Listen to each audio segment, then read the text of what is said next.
Hi, this is Andrea Gin, and I'm the producer and one of the hosts of Pop This. I'm just here to let you know that we are taking a bit of a break this week and instead have gone into the archives and pulled out an old favorite for you to hear. For this one, we're going back pre-pandemic to the year 2019, when we talked about the cult classic teen romantic drama Cruel Intentions, starring Sarah Michelle Gellar, Ryan Felipe, Reese Witherspoon, and Selma Blair. Our guest on this episode is the always wonderful Cynara Giessler. Thanks so much for listening, or in this case, re-listening. We hope you enjoy it.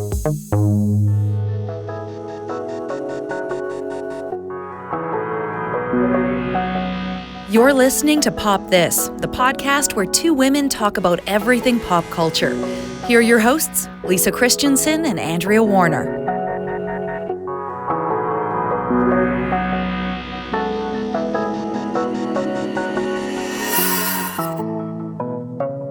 So I have a new thing I've decided to do on Twitter now because we've had discussions. My problem with wanting to get into incidents. You get into fights on Twitter? I get into fights. I don't anymore. Okay. Are you only posting polls now? I am. People love a poll, I'm just saying. I'm basically just retweeting things and going, yeah, that's about all the input I should be allowed to do. Cheerleading, that's all you're getting? After many years of having to learn this the hard way. But there was a special that recently came out, a comedy special from Dave Chappelle. Oh, yeah. Sticks and Stones. Should we call it comedy? Like, should we put that in quotes now? When it's just like weird homophobic rants and stuff about pedophiles? Oh, it was a raving. Yeah. Yeah, not a rant, a raving. Yes. Yeah, and you know, the whole, generally that will start with the no apologies. He doesn't have, and I've just decided to retweet all of these people and just put edgy. Mm-hmm. That's my comment now. Mm-hmm. Because I don't think we all have enough time, sadly. So would you say you're an edgelord yeah, on Twitter? There we go. Edgelord. That's it now. Put that in your bio now. Yeah. That's your whole Twitter bio. And I felt like that was enough to express that I get how childish you are, Dave Chappelle, that you think that the best way to keep up your whatever it is you're trying to do is just to take the sacred cows or whatever that is, and then just throw that out when people don't like it. Your army of idiots will attack and tell everyone that they don't get humor, and he's telling like it is, man. And if you don't like it, you don't have to watch it, and all that stuff. So I am now just edgy. That's all I'm saying. And I don't know what to do anymore with my feelings about these things. I don't know. Do you comment? Do we let it go and let it hopefully die? What? I mean, I don't comment on Dave Chappelle because, especially like those kinds of things, I'm just like, I know other people have it. I can't do everything. I'm surprised Netflix decided on that. I'm not. Netflix also did, they get into bed quickly with a lot of people. I'm not that surprised. Yeah. They make a lot of bad choices, like they really do. Canceling Tuca and Birdie, for example. Yes, canceling Tuca and Birdie is the worst. Yeah, they're a real bad decision dinosaur. It's like well established. And sometimes they make good choices, and they also canceled American Vandal. Yeah. I don't want to get into any more fights. I just don't. Yeah. It doesn't go anywhere.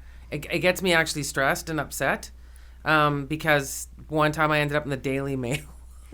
And that was not a place. That sounds like a nightmare. Unless it's like a UFC situation and you're being paid a lot, you probably shouldn't get into fights. Yeah. Yeah, no. Just like go where the money is, Lisa. Exactly. And it is not.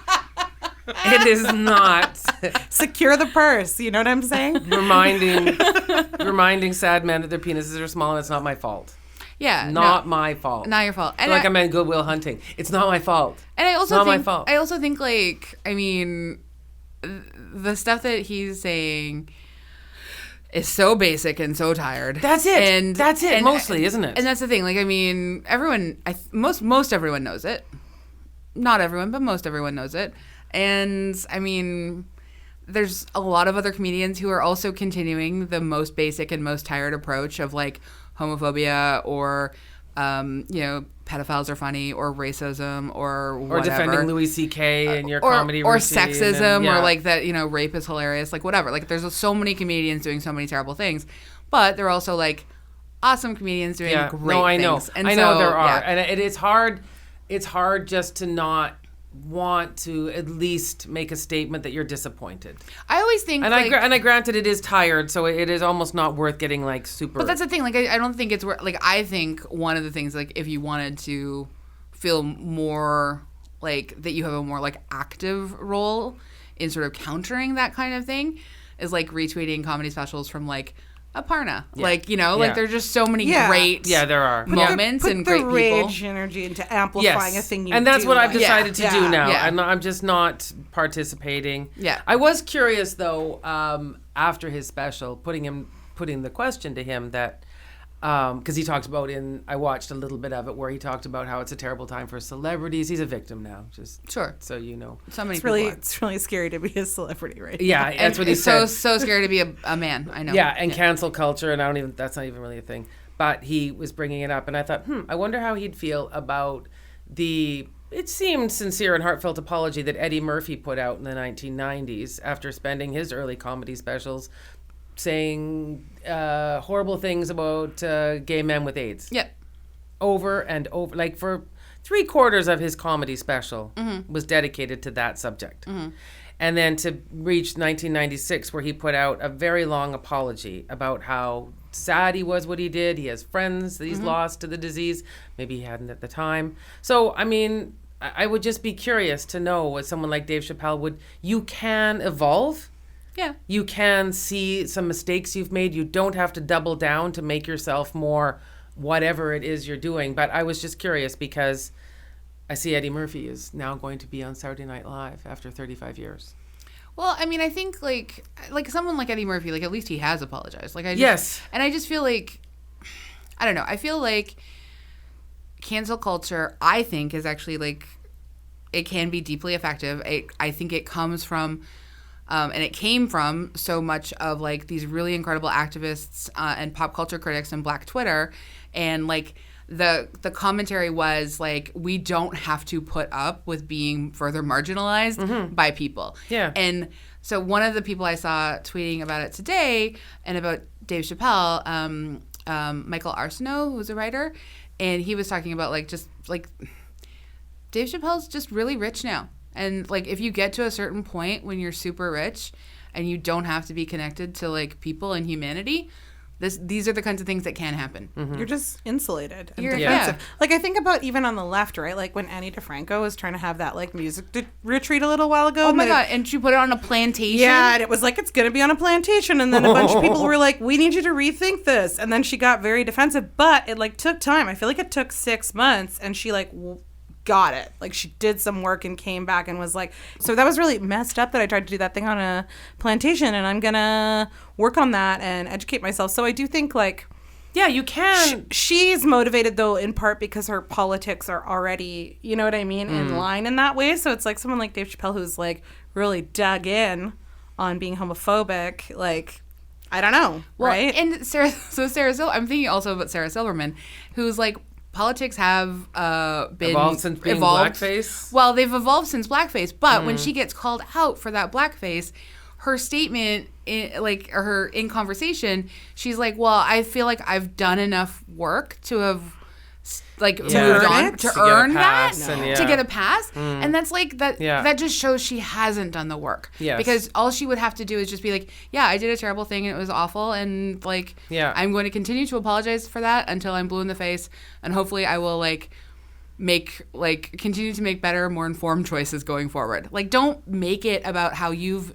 done the work that you should be given a free pass on this. It's an ally cookie thing. It is. Yeah. It is. Her move is also always to, whenever someone says, like, you've done an offensive joke to our community, she's like, what really worries me about this is that Jews no longer control the media. Like, she always doubles down and does, like, a kind of amusing deferral where she reminds people, well, like, I'm also from a marginalized community. Like, not... And, you know, thinking about how, like, she can also do harm and violence to other communities that are experiencing racism and oppression, and that's kind of her vibe. I know, and that's always disturbed me quite a bit, and I just would like to see her bring some more awareness into the world. Yeah. I didn't offer any solutions in this conversation. No. But I think it's good to you know who is a role model for us all is Sebastian Valmont. What a segue. A beautiful segue.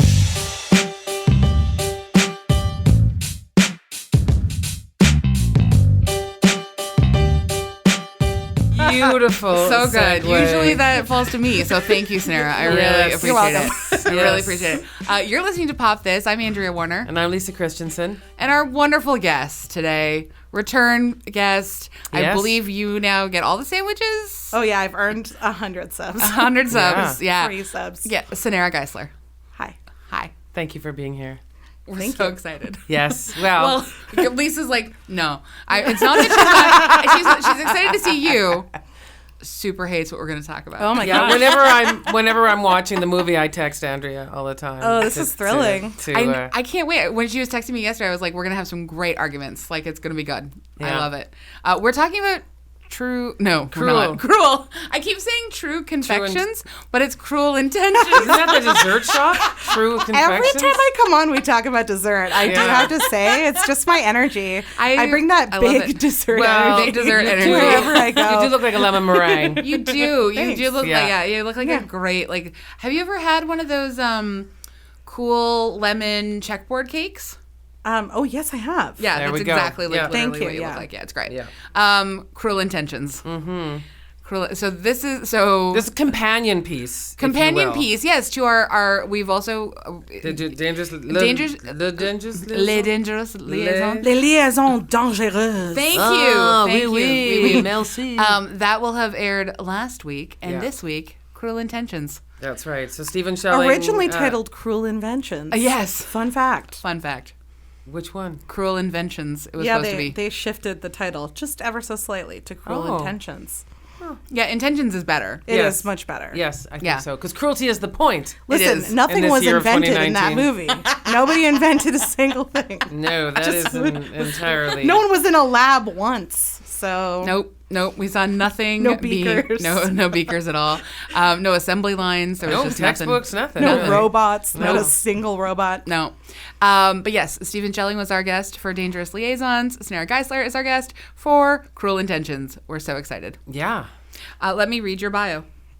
Cynara Giessler is a writer, editor, marketing director, a fashionista, occasional literary game show host, and extremely unqualified yet enthusiastic backup dancer. Hire me. Hire you.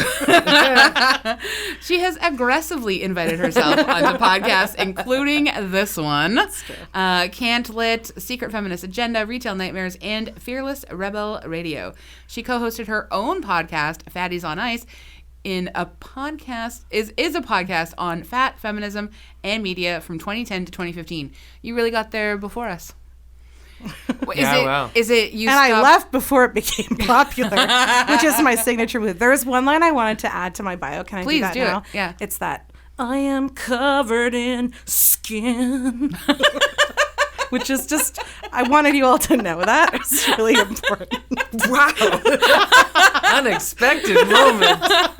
And it's an original song, so we don't have to clear it with licensing. It's Yes. great. It's Yeah, I'm perfect. covered in skin.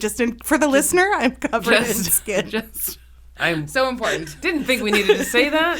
Always But- do. Always Now do. we will. From a really important song on the Cruel Intentions soundtrack that I needed to bring up because that is such Actually, it's not on my list, the soundtrack. Oh, to It's discuss not- the soundtrack? Yeah, we should, though, because... Oh, yeah, there are some. Yeah, well, we have to with Well, one song in particular. We can Yeah. just briefly say that it is one of those movies that is really boosted by its soundtrack. Like it has a juggernaut like all of teen a, movies are. of a That's it, soundtrack, yeah. and Yeah. they spent over 10% of the budget alone On Bittersweet Symphony. because Yeah. of the Rolling Stones sample in it. Yeah. So that's it does deserve its place. Sure. But like Colorblind, as I understand by Counting Crows, was written for the movie. oh, that's a good song. Because he like showed them the scene and they were like, yes, this is amazing. But like honestly, I'm covered in skin is It's one of the greatest lines one of the in greatest music. lines in music history. No one gets to come in. That's the couplet. Yeah. I am covered in skin. No one gets to come in. I mean, It's as poetic as this whole movie. I right. love it, and it's what I think about whenever I'm having sex. Just kidding. But yeah, no, the Cynara's soundtrack. horned up for this episode, Yeah, right? wow, Like that's, yeah, I am. Yeah. So Cruel Intentions is a 1999 happy 20th anniversary Cruel Intentions. Woo-hoo. Yeah, 20 years old. I know. American teen romantic drama film. I think that's like high end. Directed and written by Roger Kumble, and starring Sarah Michelle Gellar, Ryan Felipe, Reese Witherspoon, and Selma Blair. The film is an adaptation of the novel, please say it in your beautiful French accent. Les Liaisons Dangereuses. Thank you. Written by Pierre Chaudelot de Laclos in 1782, but this time set among wealthy teenagers attending high school in New York City instead of 18th century France. I mean, it's so similar. Why not? Right. Why not? It's an aristocratic commentary. It is. I like it so much. It's very Gossip Girl. With a kind of Jane Austen vibe with the living with your stepbrother. Yes. Yeah. And then sleeping with your stepbrother, maybe? Yeah. No? A thing that I love about this movie is I think it qualifies as a chamber drama based on how few outdoor scenes it has, right? Like, this is a movie where people are reclined or in bed most of the time. Like the original. And that's aspirational to me as a lifestyle. So that is like a tick in the yes box from me, for sure. Right away. Just beautiful interiors. Surrounded by silver platters of maraschino cherries. I did want to bring a silver platter of maraschino cherries for us to eat while we recorded this podcast, but weirdly enough, they did not have that at Nestor's. So wow. I was not. We missed out. No, really just missed jars. out. I was like, no is this even a high-end market if you don't have a silver platter with maraschino What will our cherries? Shirley Temples look like now? Yeah, it's true. Anyway, yeah. Yeah. Well, Lisa, would you like to the quick synopsis? I know it's short, but it's. That is real. There's only 2 lines. I know, but I mean, like, do people need more? Sure. Okay. 2 vicious step-siblings of an elite Manhattan prep school make a wager to deflower the new headmaster's daughter before the start of term. Like, I mean, it's a bare bones. But, bare bones. Yeah. But that's what happens. Yes. I mean, I'd give a different summary. Okay, which please. is that this is a movie about when you want to have anal sex with your stepsister and what you're willing to do to achieve that. you that's- can put it anywhere. I think she more beautifully put it. Yeah, you can put it anywhere. And we're always talking about the hero's journey on this podcast. So, I was always thinking about that.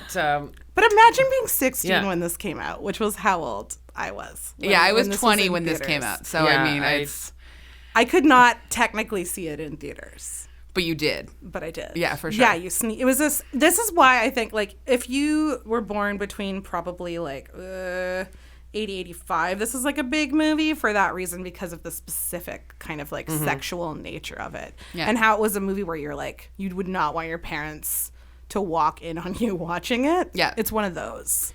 I mean, honestly, like, I was 20. I was, like, technically an adult, but I definitely still had a deeply strong connection to, like, being a dirty teen. Yeah. Like, my dirty teen energy had barely left me. Like, and that's just... I made Don watch it with me when I was re-watching it again. I've watched this movie a lot, but I made him watch it with me. And actually, I will say he had never seen it. But even some of the stuff that he goes, my word, like he did react to the extreme sexual energy of this movie. Like, I do think it still pushes buttons. It's unexpected. Yeah. Well, because some stuff, like, you're just like, really? Yeah. You just Like, think they did this in a movie? they could do it? That was allowed? I think that... Lisa's looking at me like, both of us, like, we're insane. But to this day, though, even the cast are like, how did we do that? How did we make this movie? So, did you see it when it first came out, Lisa? No. So, is this your first time seeing it? Probably. Yeah. Well, because I'm older, so I didn't want to. I wasn't interested, and it always creeps. I mean, watching teen sex, unless I am a teen, is not quite, or have some other issues. The, like, the slinkily rubbing up on one another of, like, Ryan Phillippe and Sarah Michelle Gellar, I think, is what's like, whoa. Like, I think one of the big problems for me watching this movie is we had just watched Dangerous Liaisons. Yeah. With Glenn Close and John Malkovich and Michelle Pfeiffer. And I just thought it was, and that was a rewatch for me, but for many years separating. I just thought it was so good. So this felt like such a step down for me. I also wanted to point out, like, I don't know if in the opening credits, first of all, they pan over a cemetery, which is an amazing way to open a movie. Like, Love that angst. But second of all, they say it's suggested by. They don't say based on. Yeah. Suggested by. And it makes like literally almost like note by note. Yeah, it's really funny to me. It's like he's trying to be like, yeah, like I read the novel and it was like, Roger, you got to make this movie. like it talked to him. Like I just like that language. It's very funny. I like seeing Swoosie Kurtz twice. Yeah. I love that was a great nod. I love Swoosie Kurtz. Yeah, having her in both films is smart. I just feel like I might have been more interested if I mean I think Ryan Felipe is just awful. Flat, boring. He's at his poutiest, Lisa. It just wasn't. Whereas when we were discussing like with the John Malkovich, there was thoughts that he wasn't attractive enough, which he isn't classically. No. But he could pull off just the weird voice, that sexual energy. He poured that in, and I just felt like it was lacking. Well, I think like one of the things that I think works well with Ryan Felipe's casting in this particular film, I don't like him in almost anything. But what I think works well... him in MacGruber. I think what works well as Sebastian Valmont is that he literally does seem so bored with self-serious. True, kind of basic. He's like he's so pretty. He's so boring. He's bored. So if they made it just the right time, Rob Lowe, who was too much older, could have. Rob Lowe could have played Rob that role. Lowe would have. I think years. he must have played that in a whole bunch of movies. You know who I think has like the Malkovich energy in this movie is actually Selma Blair. I think Selma Blair is just delightfully daffy and weird. I agree with you there. Yeah, totally a scene stealer. Maybe because she's 27 and kind of like can bring a different performance than everyone else. Like she was 27. She was 27 in this film. Yeah, she was 27. Yeah, well 27. Done, Selma. And this was her breakout. It was her break. Wow, yeah. But I just think she does have this like she steals every scene she's in. Like even though the two siblings are literally pushing her around because she falls more in this movie than like anyone in any movie. I've already said I think of her as like an honorary fat person because of how much she falls in this movie. Like normally that's a fat person's job. But there's like one book-ended scene where Sarah Michelle Gellar pushes her off of a couch, and then the next scene Ryan Phillippe pushes her out of bed. Yeah. And you're just like, she's really like literally getting pushed around, but like your eye, like she's the comedic button all the time. Yeah. And so she ends up being the most interesting character in the movie. Doesn't she end up stealing Reese Witherspoon's boyfriend in Legally Blonde later?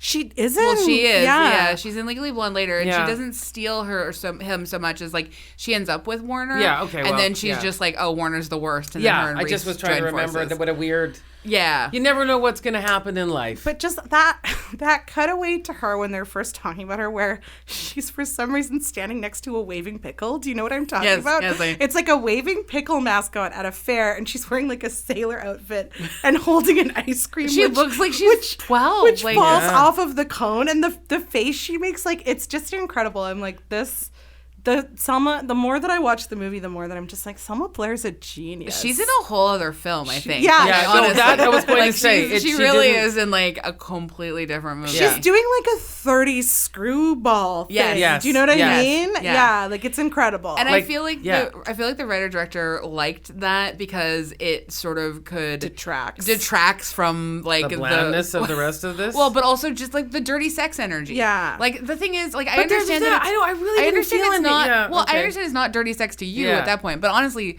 like to 20-year-old me, it was one of the dirtiest teen films I'd seen. But there wasn't very dirty. Like they were so so clean about it. They would just say words. They didn't have any like words and innuendo and like the gyrating. Like actually, it was actually the dry humping. Yes. Honestly, the dry humping was like super. I thought Joshua Jackson talking about a blowjob was that a was lot great sexier. Too. Yeah. No, that was sexy too. Well, that was the only person to me in this film that I actually thought is really into this. Well, Sarah Michelle Gellar and Selma Blair won Best Kiss. They at did. the MTV Movie They Awards. did. Yeah. That kiss was like a very it's that was a good kiss. comparable to like the what is it, Wild Things? Denise Richards. I think this is like more. Moment. I do think this is a sexier film in terms of quote unquote sexy than the Wild Things. Yeah. And only because, and then actually part of it also is like in that kiss.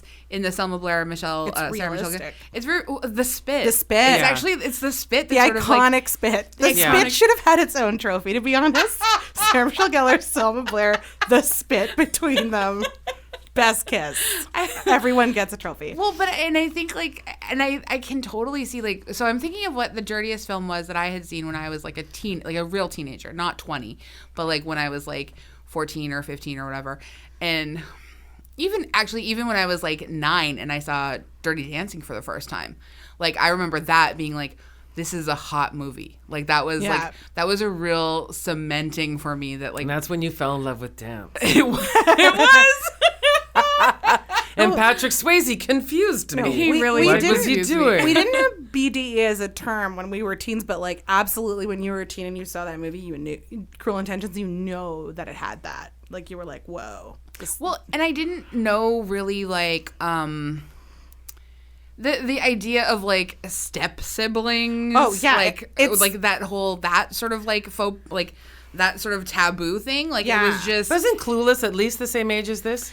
Yeah, but like Clueless was 95, but it was more innocent. Okay. Clueless was way more innocent, and also the fashion in this was just like way more vampire and noirish. Like I was reading about the comparison of like no one's really gonna wear that plaid skirt situation that Cher is wearing in Clueless, but I just saw it at Aritzia, by the way. But you probably do want to wear like a Dolce and Gabbana suit over that bustier that like Sarah Michelle Gellar the is bustier, a lot of boobs, a lot of like that sort of like that. Yeah, like I guess for lack of a better word, the vamp kind of quality of it. Yeah. Like there's a noirishness and to everything's the film. like satin and like kind of darkly lush. filmed, and then you have the like Annette's dressing, like Reese Witherspoon's outfits, which are completely pale lilac. Kansas. yeah, and the braids and like the whole. I think Reese Witherspoon is a delight in this movie. I do too. She's always a delight. When has She's Reese such a Witherspoon delight. not been a delight? I mean, this is the movie where we learned she could play Jack Nicholson. I feel like based on the faces she makes in the car, like are those not Jack Nicholson faces? Those are hardcore Jack Nicholson faces. I think of that every time I see it, and I laugh. And that's the other thing that's interesting about that scene. Whenever I watch that scene with people who haven't seen the movie, like they all laugh. It's like this interesting thing where I feel like you tap into the Sebastian energy, and then the movie makes you like love her too because you like she's funny, she's charming. It's like a very Mary Sue moment for me, a funny, charming person who's like, if only I can make that tall, brooding man laugh. He will absolutely fall in love with. And he'll be redeemed. 16-year-old potato body me. But like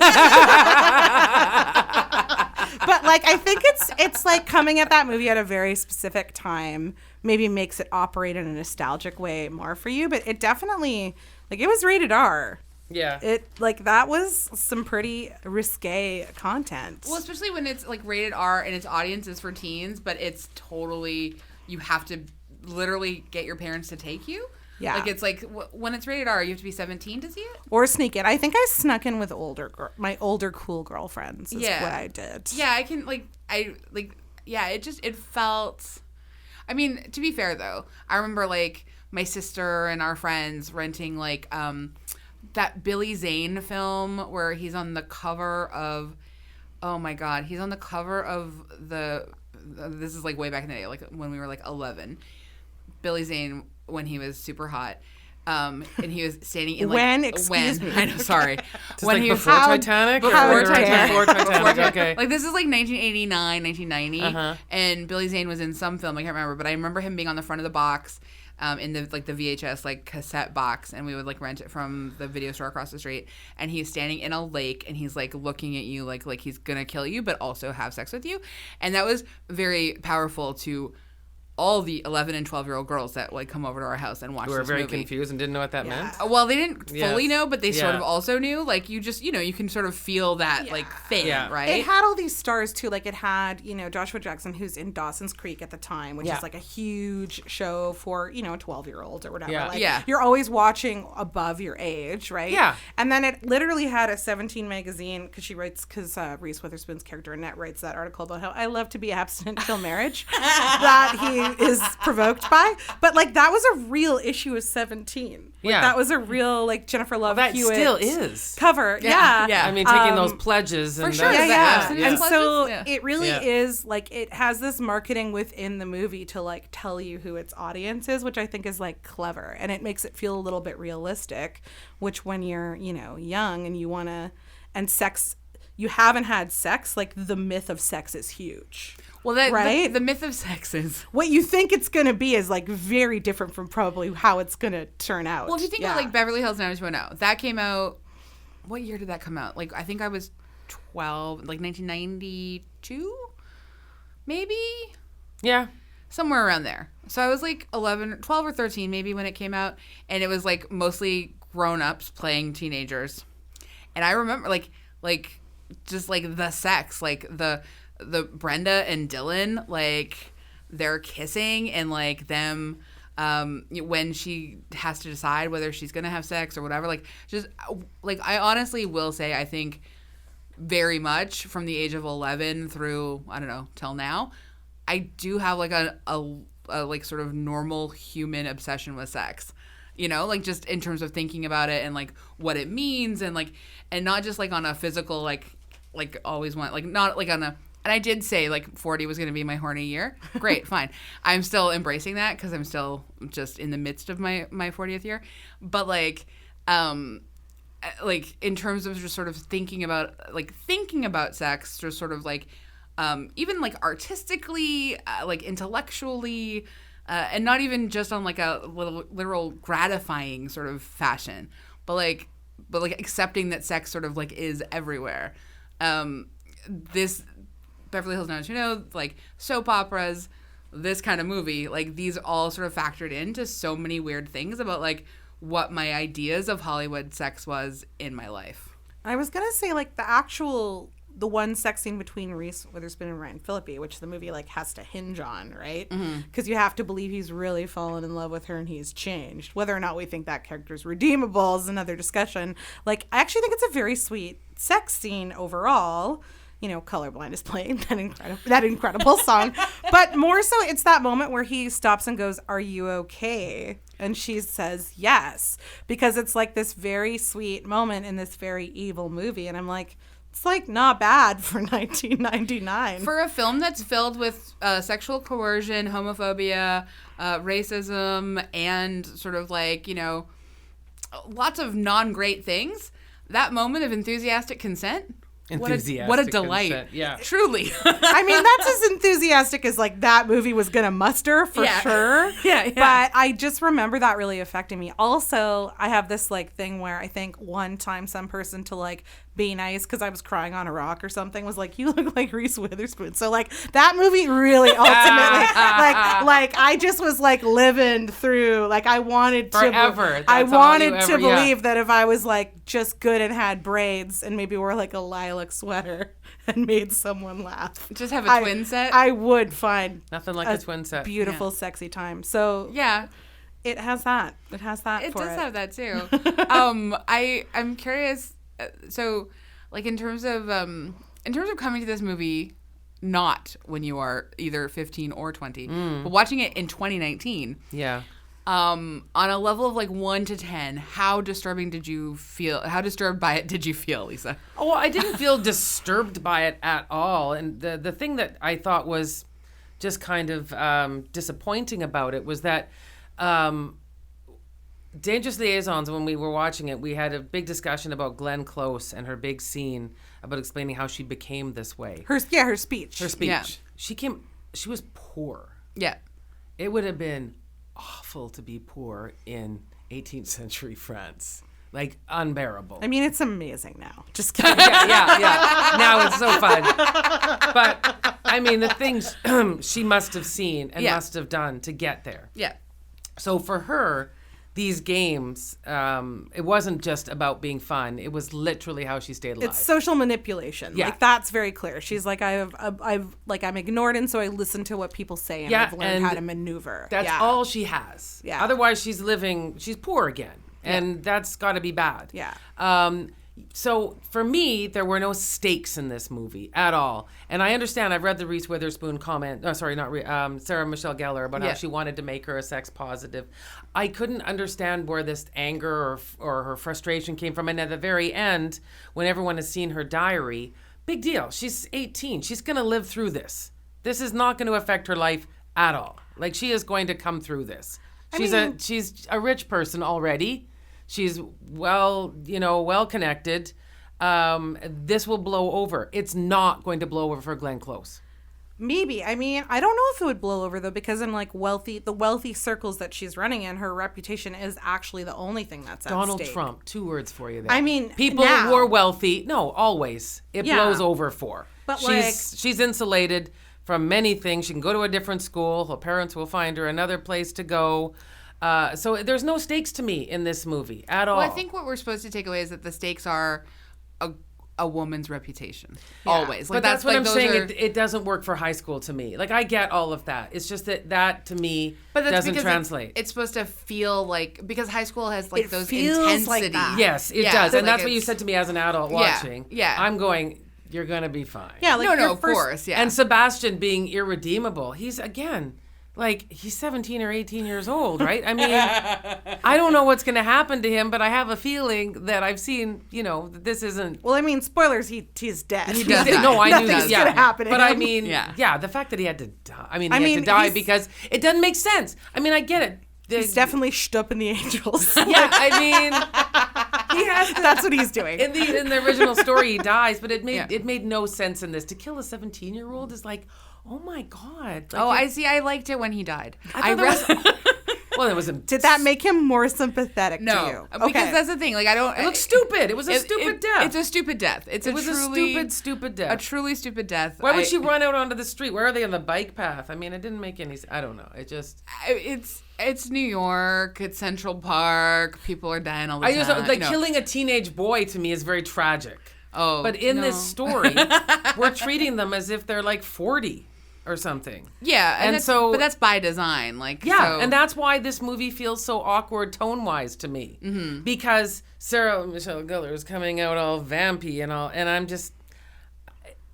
It looked weird. It's also like that, but that is definitely the energy of the time. Like on Dawson's Creek, they were literally like, well, as Derrida says, like that was really but they were kids. Like, I've seen Dawson's Creek. Yeah, I've watched, but they talked like adults who are in like a PhD program. Well, that was very. But they were much smart. Yeah, but it didn't feel like this manipulation. This did she have like I didn't feel any connection to what she was trying to do. She's like a high-level sociopath. Like, I just think But she doesn't. She said she didn't want to play it like that. She wanted to play it as a person who loves sex. I think she's both. And she said she didn't want to. But I think she can bring whatever she wants to the role. Yeah, it's she does, also written a different. Like, I think it is written in a way that she is just she's a sociopath. But when and she's all about like the facade. So when she does have like, so she has this like front-facing reputation where she is like. The Marsha Brady or whatever, perfect person at her private school. People trust her with their daughters. Like, she is everything and like the perfect one. Yeah. But then has this other sort of like side to herself. I think because we spend so much time with Annette and Sebastian, we don't actually get as much Catherine as we could. Yeah. In terms of seeing how she has to present herself and how she feels. Yeah, I would have liked a couple of scenes to, like you're saying, that if she was like so angry about something, or there was some, like some inciting incident, if you will, that made her go, hey, this will be fun, or whatever. Yeah, like when she does crumble at the end because she sees like this sort of house of cards that she has built up and what she has come to identify herself as. Like, she's always going to be rich, but because she's privileged, she's never going to be aware of that very well. Like, she's just, her whole thing is what her social status is. It worked out for Regina and Mean Girls. Yeah, but she did hit by a bus. The same thing, The Diary and all. Yeah, but again, Mean Girls came after. Yeah, so, I know. She hadn't watched Mean Girls yet. She just didn't know how it could have. She should have watched Mean Girls. If only she had watched Mean Girls. But in terms of comparing, like that kind of like Mean Girls felt like accurate to me. But you know what's kind of interesting and is like an analog to today, I think, is that ending of the sort of like public reveal of her being a bad person, because we very much are doing that on social media all the time. Yeah. Like, that's what cancel culture is. And like when Adam White was writing for The Telegraph, I think on the 20th anniversary, he was saying like to him that's what's enduring is like the public appetite for humiliating people that we formerly pedestaled is like that hasn't changed, and if anything it's kind of like ramped up. So I feel like for me that's what's really effective about that ending. It's this like public embarrassment, and whether or not you buy that she will recover doesn't really matter, what matters is like Sarah Michelle Gellar's performance in that scene, which I think is really good. I believe for Catherine that her world feels like it has ended. Yeah. Sure. Whether yeah. like it has actually ended. Yeah, it just didn't. Yeah. The stakes in high school to me aren't as important. It just isn't like it, especially for like rich people. I'm, it just like. But if we think of something like you're talking about Trump earlier, but I think of like Monica Lewinsky, like literally look at how much of her life that scandal ruined. Mm-hmm. Like it's only recently that she's been able to like re-enter the public. So I do feel like even if you're a powerful woman, like you go down for it. Like how many weird rich dudes have done insider trading? Probably also Donald Trump, and like never gone to jail. Who goes to jail? Martha Stewart. Like, yeah, she did bounce back, but I do feel like we still have a really misogynistic culture, so it's like believable to me. And this movie plays into it because Sebastian is terrible. Yeah. But because he has earned the love of Annette, he's used her to transform himself. Not, I'm going to say, unlike how Ryan Felipe really played out his marriage with Reese Witherspoon. Yeah, there you in go. real life. Like, I mean, that's also where some of that energy comes from. It's interesting in both movies too, right? Because like Michelle Pfeiffer had an affair with John Malkovich. Yeah, ended his marriage during Dangerous Liaisons. Yeah. But Reese Witherspoon and Ryan Phillippe, I think, were together till like the mid 2000s or something. Yeah. So they were like newly together. She literally had a baby the year this movie came out. I was telling Lisa, and they were fighting when their scene with the breakup scene. Yeah. They said it was really hard because they were a couple. She slapped him unexpectedly, and then he barfed after. Yeah. Yeah. That's apparently a true fact from the set. I know. I just laughed so hard when I read it. I was just like, oh, you kids, you're so... They're children. Well, they were 22 and 25, and they were obviously like just deeply in their actor sort of like actor and real life romancing. I don't want to make it weird, but there's definitely a scene in her sweater where I feel like she has like lactation boob going on. Well, and that it adds to the sexiness, obviously. Wow. Because listen, who loves boobs? Women's Magazine, boobs on the cover. Men's Magazine, boobs on the cover. We all like boobs. Baby We all like Magazine, boobs, yeah. boobs on the cover. Yeah, we all like boobs. Yeah, boobs are great. Boob. Hooray for boobies. Yeah.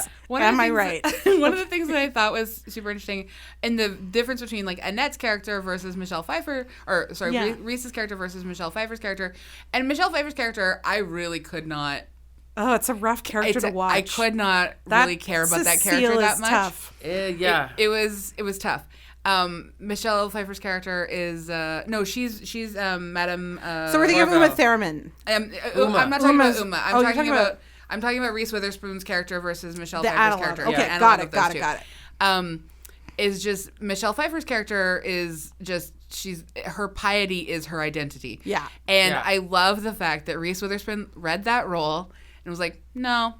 And only signed on if she could basically like help rewrite it. Bunch of it. Yeah, no, but and that I makes think sense that's brilliant. Too. But that's what the French story is about, the very limited world for women. Of course, yeah, no. And so it would be dumb to go, we're going to take this now and go, oh yeah, it's just exactly. It's obviously there are problems still for women. Yeah. But it doesn't look like that. No, but I love, and I think one of the things that I do like about Cruel Intentions so much is how much more Annette comes to life in that particular like space. Yes. Like she's taking up more space. So it's not, I'm not spending...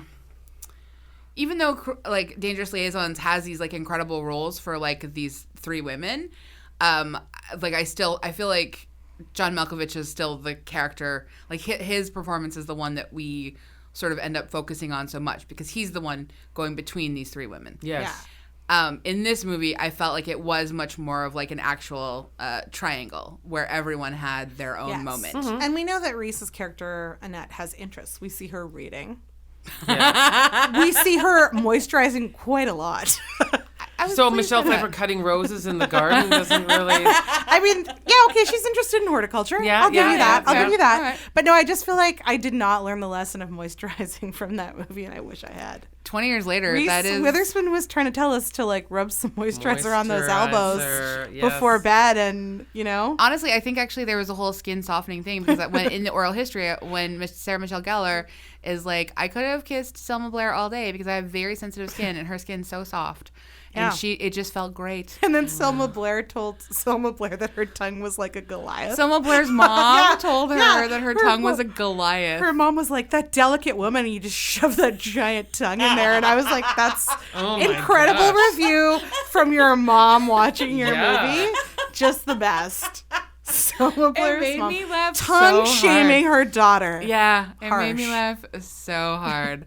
I mean, I will say, I think like Ryan Felipe obviously is the weakest link, I think, in like the whole movie. Oh yeah. I mean, as you said though, if he was just meant to be a representation of some sort of basic guy you'd meet in high school and convince yourself that that's the most attractive man you've ever seen. He's like a gilded dildo. Like, you know how women are supposed to be just like sometimes a lamp in a scene? Like their set dressing, like they got very old way of using women in Hollywood movies. I feel like in this movie he's just, like a beautiful dildo. Yeah. Just like pleasuring people. Just, he just represents the hot sex you want to have as a teen, and like his identity doesn't really matter. Yeah, because the pout is like what you are. You're attracted to like the bad boy. Yeah. It's like a dildo wearing a beautiful suit and tiny sunglasses. You hated the fashion in this movie, and I love it. So, like, I also hated all the men's fashion in the movie, but I still love looking at people wearing.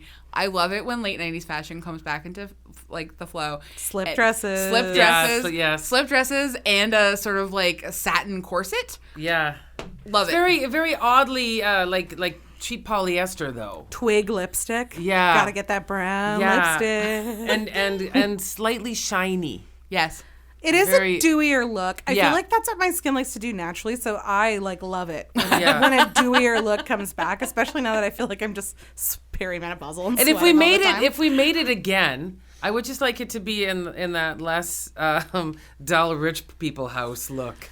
If we make it again, I feel like we wouldn't make it again the same. Like the women would band together a lot more than they do in this. That's the sort of thing I think that's what dates it. Because now I think it would turn more into like a sort of what happens in Legally Blonde, right? Yeah. Even a few years later, there's a sort of shift to recognizing like, oh, us women have more in common than these dumb men who are getting between us. And that's a bit of a like, dated aspect of Cruel Intentions, I will say. I can't remember if we talked about this with Stephen, but just the intent, like the original story was written, what was to do? Like what was to do? It was supposed to like, it's supposed to be like sort of a critique of the aristocracy. Okay, right. It doesn't have a clear moral message. No, it doesn't. And neither does this movie. No. So just as a critique about how much we hate rich people who are very bored, apparently. Yeah. Like really bored.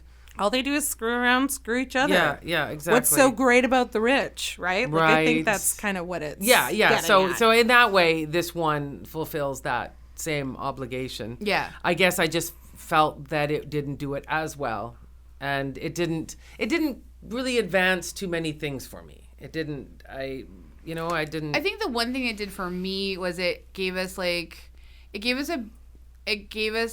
the character that Joshua Jackson plays, whom I like. Like he really does a lot with that small part. Just a normalized gay teen who like is also like he just gets to be a person. In 1999, it feels like a bit special. Yeah. And the fact that like Selma and Sarah Michelle share this kiss, like it's played up for like the male gaze. Yeah. But it's also just like this nice moment of like sort of like queer awakening or it has moments for people who are gay and also for who are lesbians or also who are bisexual. It's got something for everyone. Do like rich people, from my impression, are very lazy. They've already got the money. It's a lot of work. You think that this movie shows I like it. It's like it's an unrealistic portrayal of the amount of effort that rich people could put in. Yeah. Sebastian literally walked to a girl at the beginning of the movie and says, "I'm taking you to lunch," and she was like, "All right." Yeah. But yet we're to believe that he wants to go through these machinations because he's to be able to have, as you said, anal sex with his stepsister. Like, he's so bored he's got to create his own problems, which I just think is very true for rich people. Well, I mean, that could possibly be true, but it just... I always think, this is a totally off-topic thing, but I always notice how much they zoom in on the diary whenever it's in the car. Yeah. And then I always think, like, why doesn't it blow away? Because it's a convertible. Yeah. But then I'm like, no, it's heavy with secrets. Yeah, I know. Oh. Like, I get it now, 20 years later. The weight of that diary. But also, that's how you know that movie couldn't work the same now, because there's no way anyone would read a quill-bound diary that long. No.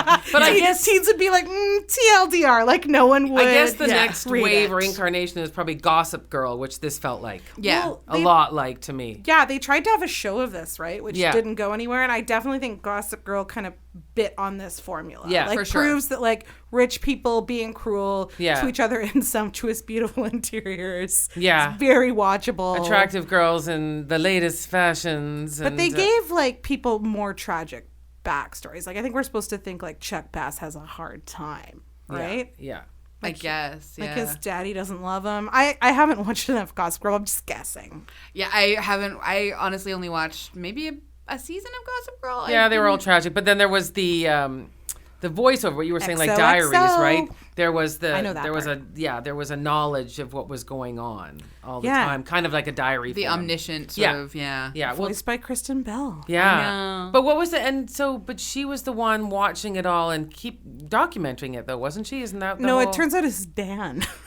Oh, It was the right. guy. Yeah, it was Dan the Right, whole right. time. Yeah. Which In is a his real time. letdown. Like, it should have been Kristen Bell. Veronica Mars was actually like, it's a crossover. That's the other It was brief... Dax Shepard all along. That's the other brief point I wanted to make about Cruel Intentions is I do feel like it appeals to that noirness. So it does have a bit of a slight neo-noir vibe.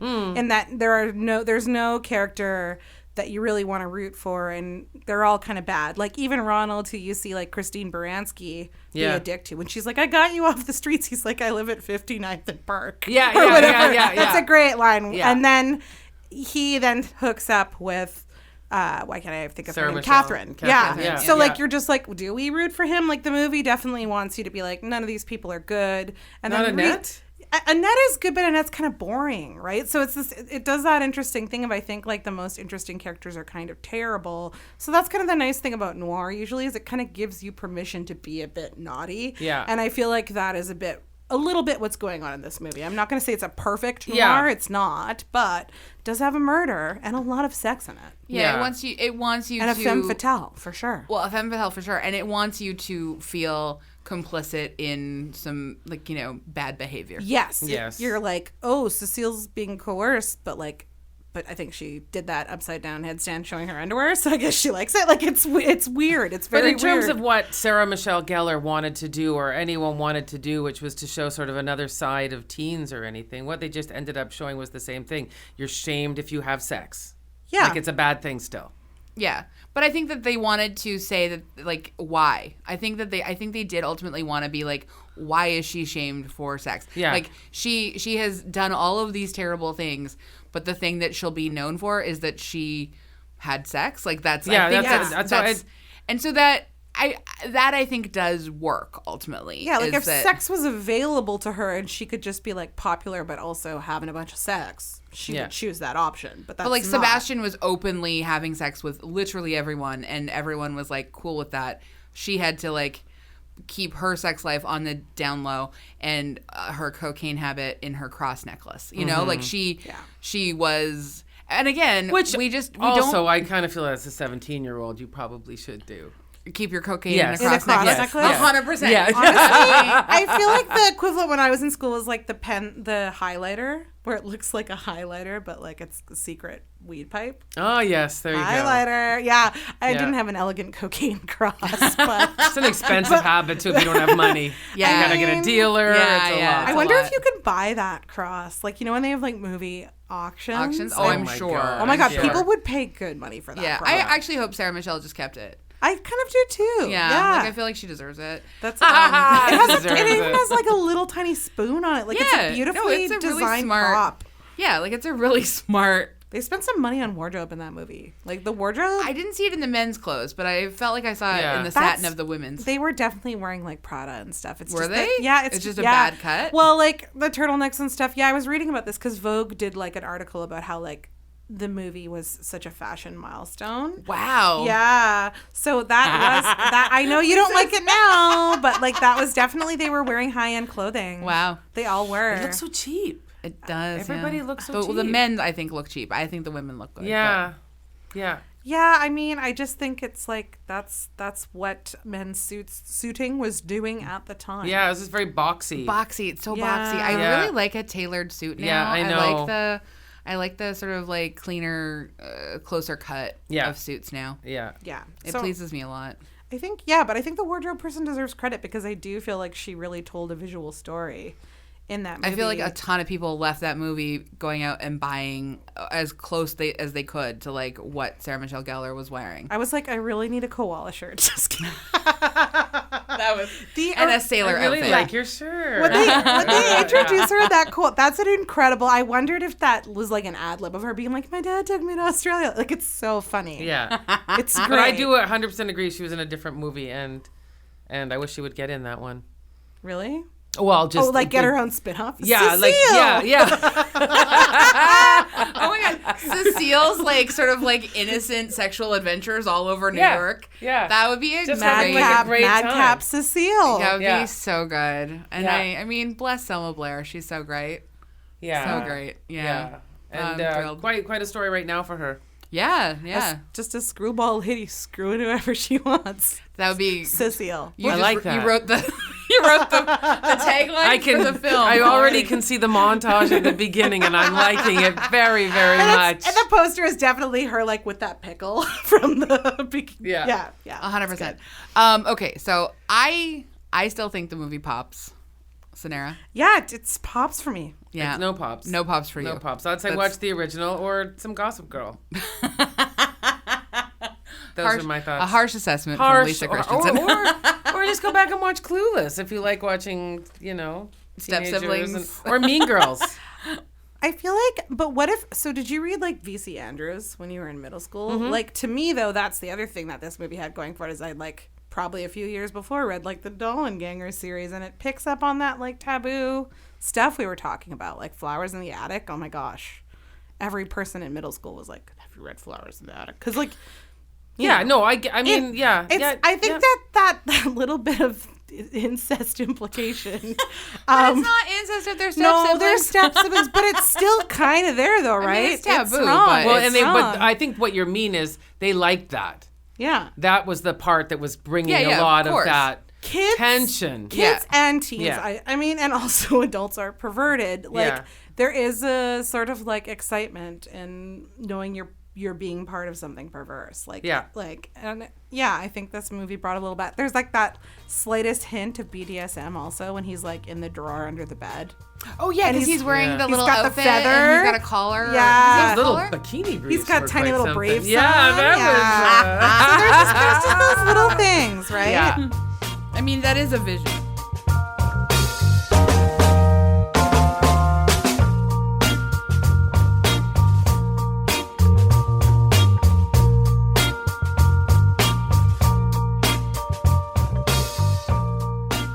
Love to leave our episodes on something we recommend.